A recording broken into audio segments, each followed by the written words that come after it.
The classified after-action report landed on the desk of Navy SEAL Team 1's commanding officer in late 1969. Inside was something that would fundamentally challenge how American Special Operations understood jungle warfare.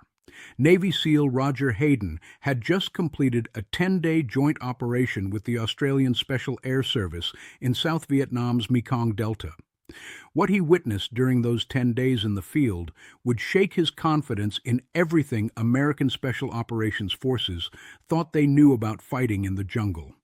In UDT, you just didn't have the fieldcraft to be out in the jungle looking for people, Hayden wrote in his detailed after-action assessment.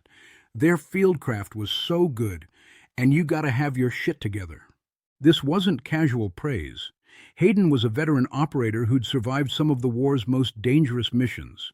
He'd completed Army Ranger School, Raider School, and virtually every elite training program the American military had to offer. He'd been through hell weeks and selection courses that broke other men. And yet, for 10 straight days, he watched the Australians operate in complete radio silence. No verbal communication whatsoever, only hand and arm signals. They moved through the dense Vietnamese jungle like apparitions, covering ground that American forces would consider impassable, taking routes that conventional wisdom said were impossible. Hayden later told fellow Navy SEAL veteran Jocko on his podcast that he learned more about reconnaissance during those 10 days with the Australians than he had learned anywhere else in the world. For an American special operator to make such an admission wasn't just unusual, it was unprecedented.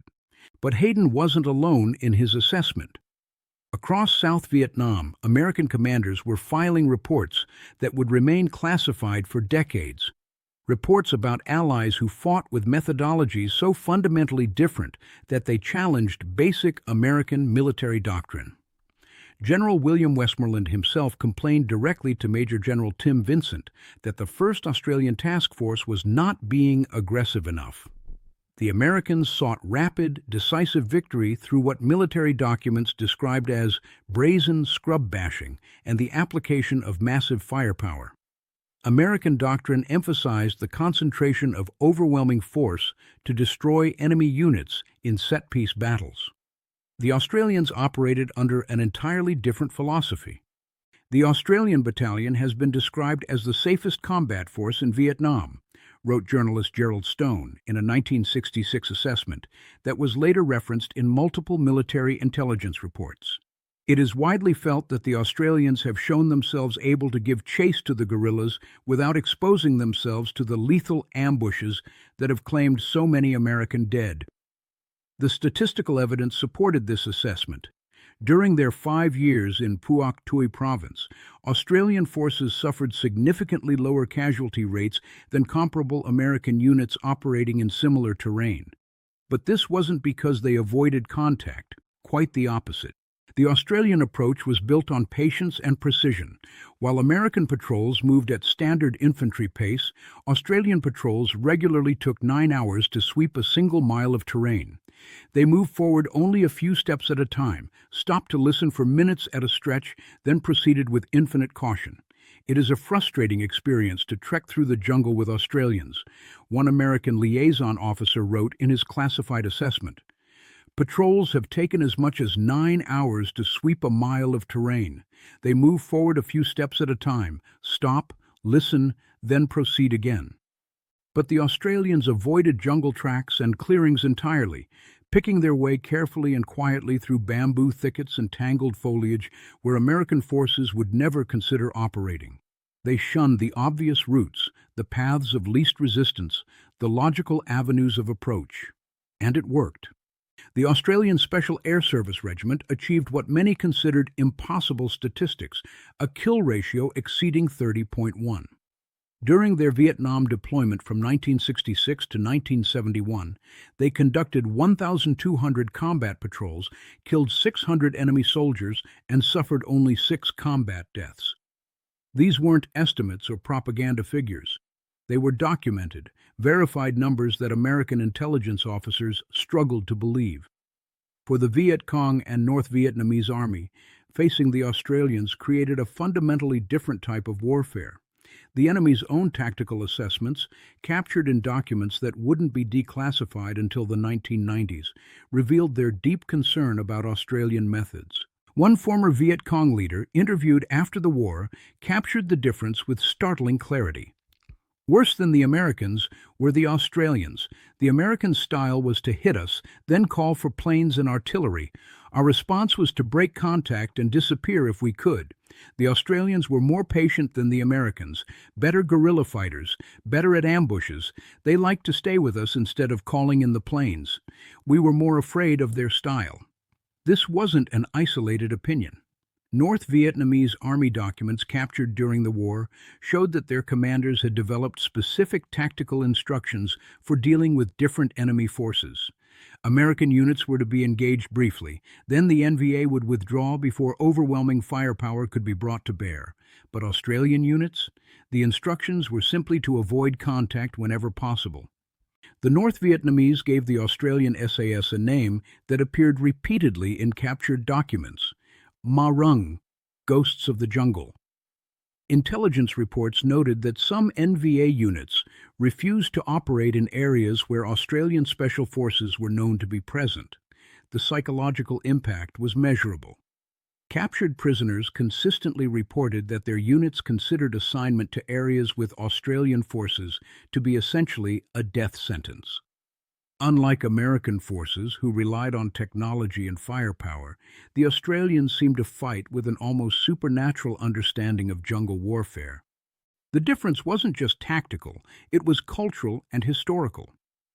Australian forces brought experience from the Malayan Emergency and Indonesian confrontation, conflicts where they'd perfected what they called economy of effort warfare.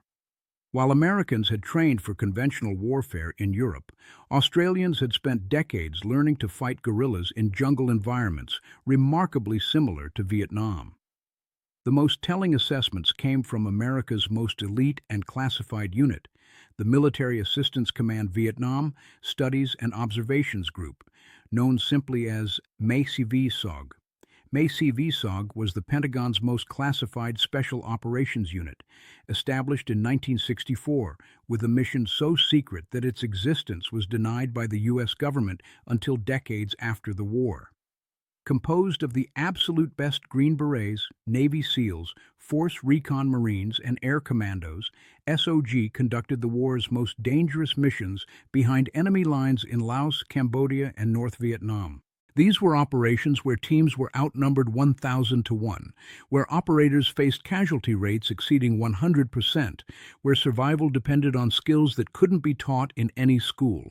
SOG teams operated under such stringent security that they wore no dog tags, carried no identification, and had to sign non-disclosure agreements covering 20 years. And even within this elite organization, a select few Australian Special Air Service Regiment soldiers were integrated into the most dangerous operations.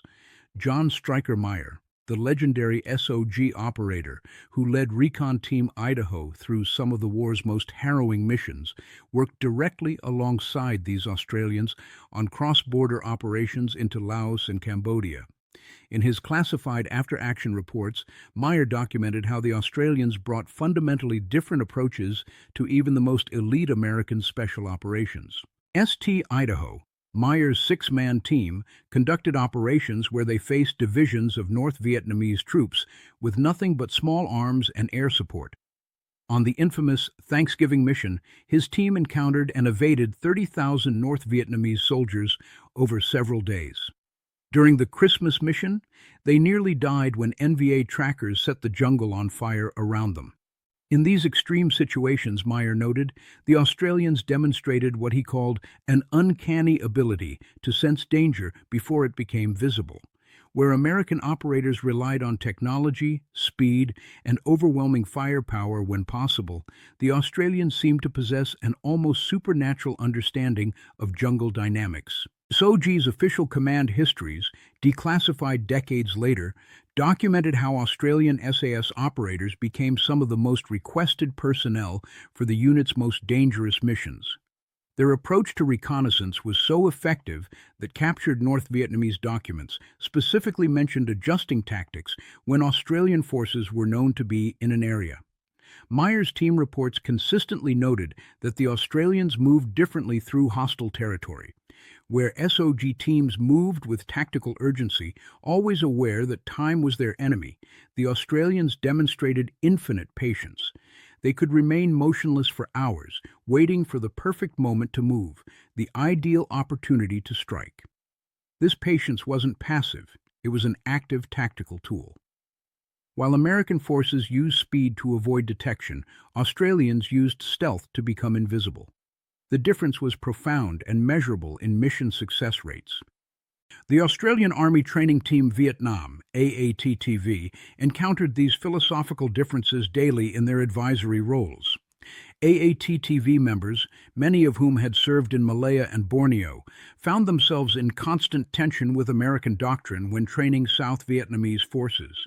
AATTV techniques and methods of operations were significantly different to many of those employed by their American allies, noted one official assessment.